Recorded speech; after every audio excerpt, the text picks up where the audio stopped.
Hello everyone, my all viewers, good morning everyone. मैं Reena, diet प्रवक्ता मुजफ्फरनगर, अपने यूट्यूब चैनल में आप सबका हार्दिक स्वागत करती हूँ। और आप सबके इतने प्यार और स्नेह के लिए आप सबका दिल से आभार भी व्यक्त करती हूँ। दोस्तों, इस महामारी के दौर में मैं उम्मीद करती हूँ कि आप लोग कोरोना के काल से धीरे धीरे उभर रहे होंगे। जो लोग कोविड पॉजिटिव हुए हैं वो लोग धीरे धीरे सही हो रहे हैं। हम एक स्वस्थ भारत के लिए प्रे कर सकते हैं, स्वस्थ अपने अपनों के लिए प्रे कर सकते हैं। आई होप कि सब लोग स्वस्थ हों। अपना ख्याल रखिए और अपने अपनों का ख्याल रखिए। और साथ ही जो लोग कोविड पॉजिटिव हुए थे और अभी धीरे धीरे रिकवर हो रहे हैं, उनको आफ्टर कोविड भी कुछ सिम्टम्स हो रहे हैं जिनकी वजह से वीकनेस बहुत ज़्यादा हो रही है, फीवर बहुत ज़्यादा हो रही है। तो प्लीज़ आप लोग, मेरी हम्बल रिक्वेस्ट है कि अपना ख्याल रखें, अच्छी डाइट लें और अपने अपनों के साथ रहें, क्योंकि हमारे अपने हमारी स्ट्रेंथ होते हैं, हमारे दोस्त, हमारे फैमिली, हमारे रिलेटिव्स। तो उन सब से बातचीत करें, आपको अच्छा लगेगा, अच्छा फील करें, पॉजिटिव सोचें, जिससे आपको बात करना अच्छा लगता हो उनसे बात करें। तो प्लीज़ अपना ख्याल रखें। और अब हम बात करते हैं टीजीटी पीजीटी की। तो मेरे बहुत सारे व्यूअर्स बहुत दिन से वेट कर रहे होंगे कि मैम ने कुछ वीडियो अपलोड नहीं की। एक्चुअली मैम भी बस थोड़ा फैमिली इश्यूज चल रहे थे, तो हर कोई कोविड और ये सब चीजें हर तरफ कहीं ना कहीं हम सब परिस्थितियों से जूझ रहे थे। तो सबसे पहली चीज तो मैं ये बताना चाहूंगी कि देखिए, धीरे धीरे चीजें सब लाइन पर आ रही हैं, ट्रैक पर आ रही हैं। तो अभी आप निश्चिंत होकर ना बैठें कि आपका जो एग्जाम है वो बहुत देर से होगा। चाहे कोई से भी एस्पायरेंट हो, हम यूपीपीएससी की बात कर लें या हम टीजीटी पीजीटी की बात कर लें या हम जूनियर लेवल या असिस्टेंट प्रोफेसर की बात कर लें, तो बहुत जल्द सारे एग्जाम्स हो जाएंगे, आप लोग ये मान के चलिए।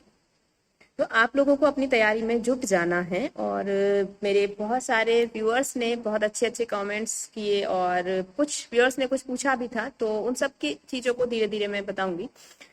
मेरा जहां तक मानना है, तो मैं आपको सजेस्ट करूंगी कि कुछ लोगों ने पूछा, बुक फी लिस्ट के बारे में पूछा, और एक दो व्यूअर का था कि मैम मेरे पास 2010 की बुक है, क्या वो चलेगी या नहीं। तो बहुत सारी चीज़ों के मैंने वहां भी रिप्लाई किए हैं, लेकिन मैं आपको ये बता दूं कि आपकी ब्रांच की कोई सी भी बुक, कितनी भी पुराना एडिशन हो, वो चलेगा। आप उससे तैयारी कीजिए, अच्छे से तैयारी कीजिए, मन लगा के तैयारी कीजिए।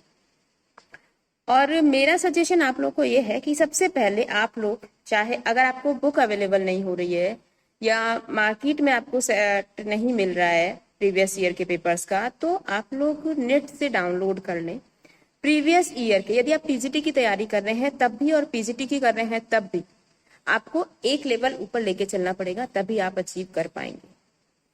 टीजीटी पीजीटी के लिए प्रीवियस ईयर के पेपर्स को डाउनलोड करिए और उन पेपर्स को सॉल्व कीजिए। टारगेट बना लीजिए कि आपको अब 5 पेपर्स आज सॉल्व करने हैं।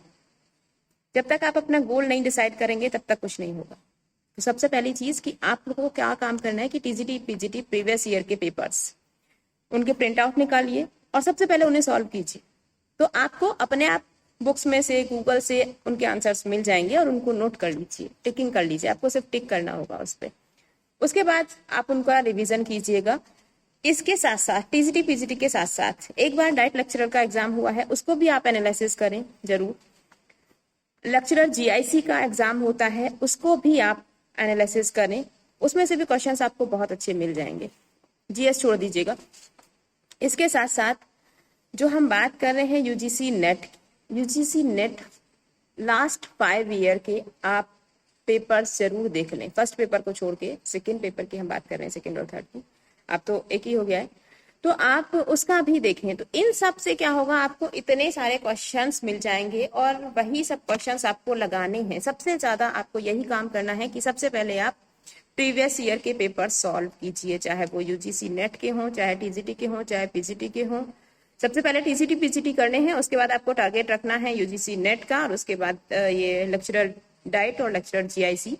इसके साथ साथ आपको ये भी टारगेट रखना है कि अगर आपके पास असिस्टेंट प्रोफेसर के जो पेपर्स हैं वो भी मैनेज हो जाते हैं, तो कम से कम 3-4 सेट आप उसके भी लगा लीजिएगा। ये आपके लिए वास्तव में बहुत बेनिफिशियल हो सकता है, तो ये चीजें आप जरूर करें।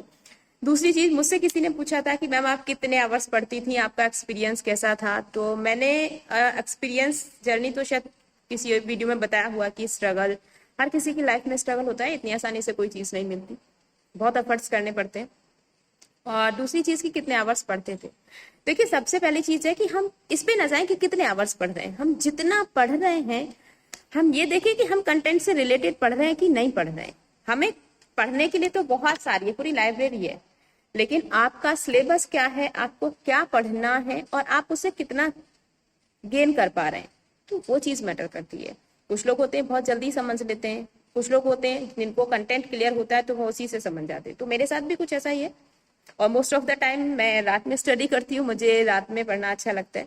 और मेरी सारी स्टडीज अपना 9th से लेकर के या 8th से जितना मुझे याद है मैंने रात में ही की है। तो ये सब चीजें हैं कि आपको पढ़ना है, अपने लिए करना है कुछ, तो आप लोग अपना लक्ष्य निर्धारित कर लीजिए और हिम्मत रखिए और जुट जाइए, क्योंकि अब आपके पास समय नहीं है। 1 महीने 2 महीने में कभी भी आपका पेपर हो सकता है। एक चीज और, एक व्यूअर का पूछना था कि मैम आपने जूनियर लेवल वाला एग्जाम भी भरा है और आपका टीजीटी भी भरा है। देखिए दोनों में बहुत अंतर है। यदि आप टीजीटी पीजीटी असिस्टेंट प्रोफेसर की बात करें तो आपके पास लगभग एक ही सिलेबस है और आपको वही चीजें पढ़नी है। लेकिन अगर हम बात करें कि आपने जूनियर लेवल का करना है, तो जूनियर लेवल जिन लोगों ने भरा है, तो सबसे पहले आप अपने अंदर वो पोटेंशियल देखिए कि आपका कमांड किस पे ज्यादा है। अगर आपकी तैयारी जूनियर लेवल के लिए है, आप पहले से जूनियर लेवल का कर रहे थे, तो आप उस पर फोकस कीजिए।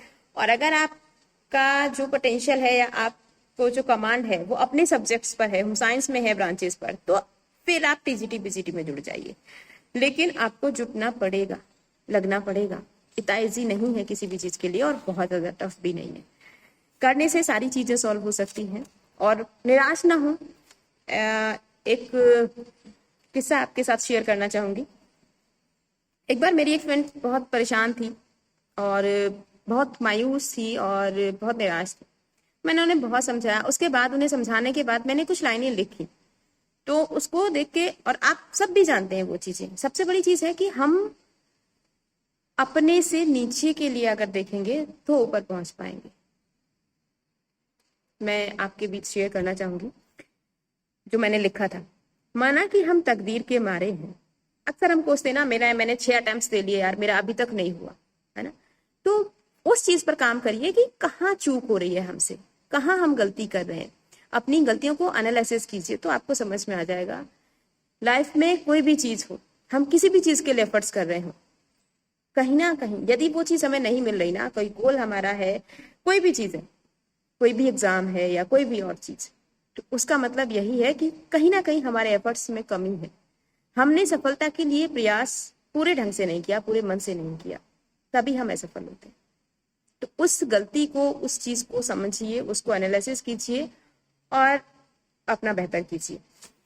माना कि हम तकदीर के मारे हैं, माना कि हम तकदीर के मारे हैं, मगर उनसे तो बेहतर हैं जो दर दर भटक कर एक टुकड़े के लिए तरसते हैं, जो भगवान को कोसने के बजाय खुद पर भरोसा रखें।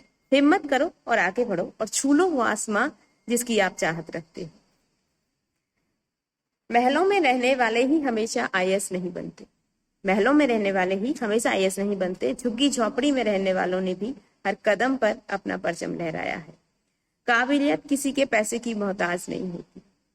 बहुत ध्यान से सुनिएगा, काबिलियत किसी के पैसे की मोहताज नहीं होती। गरीबों ने भी देश के शीर्ष स्थानों पर अपना नाम कमाया है। और लाइफ में हीरा ही सब कुछ नहीं होता, कोयले को भी गुणों की खान बताया। तो किसी को भी हल्के में ना ले। कोई भी इंसान अगर उसके अंदर कुछ करने का जुनून पैदा हो गया तो वो लाइफ में कुछ भी कर सकता है, बट उसके अंदर उस चीज को करने की चाहत होनी चाहिए, उस लक्ष्य तक पहुंचने की जुनून और जिज्ञासा, सब चीजें होनी चाहिए। जब तक आपके अंदर से मोटिवेशन नहीं होगा तब तक आप कुछ नहीं कर पाएंगे। हिम्मत रख, हौसला रख, दिल में वो जुनून सा पैदा कर जो तुझे तेरे लक्ष्य तक पहुंचने के लिए मजबूर कर दे। हिम्मत रख, हौसला रख, दिल में वो जुनून सा पैदा कर जो तुझे तेरे लक्ष्य तक पहुंचने के लिए मजबूर कर दे। तब तक ना रुको जब तक लक्ष्य को पाना लो।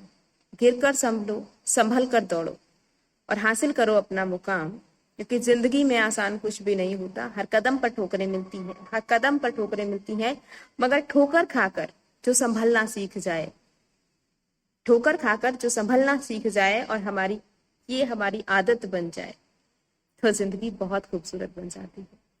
एक और एग्जांपल आपके साथ शेयर करना चाहूंगी कि आप सब जानते हैं कि एक शिल्पकार एक नॉर्मल से पत्थर को एक शिल्पकार खैनी की चोट मार मार कर अपने एफर्ट से एक बहुत सुंदर मूर्ति बना देता है, जैसी वो चाहता है, जैसे उसके दिमाग में इमेजिनेशन होती है। तो हम क्यों नहीं कर सकते? जब तक आपके माइंड में एक लक्ष्य निर्धारित नहीं होगा, आपके अंदर उस चीज को पाने की चाहत नहीं होगी, तब तक आप कुछ नहीं कर सकते। इसलिए आपको सिर्फ इतना करना है कि अपने आप को मोटिवेट करना है और उस चीज को पाने के लिए अपनी जी जान लगा देना। और जिस दिन आपने जी जान लगा दी ना, तो कोई आपको नहीं रोक सकता। कहते ना, काबिलियत झक मार के आपके पीछे आएगी। जिस चीज में आप जुट जाएंगे, आपकी लाइफ का कोई भी लक्ष्य हो, चाहे आप बिजनेस करना चाह रहे हैं, चाहे आप अपनी लाइफ में एग्जाम क्वालिफाई करना चाह रहे हैं, चाहे आप अपनी लाइफ में कुछ भी XYZ, उस चीज को पाने के लिए अगर आप अपने एफर्ट्स 100% देते हैं, तो एक दिन झक मार के उसको झुकना पड़ेगा और ऊपर वाले को भी कहना पड़ेगा, ले बेटा तू ले जा। सो प्लीज एवरीवन, खुश रहिए, अच्छे से मेहनत करते रहिए और एग्जाम के लिए जुट जाइए। बहुत जल्द मिलेंगे एक नई वीडियो के साथ। Thank you so much, take care.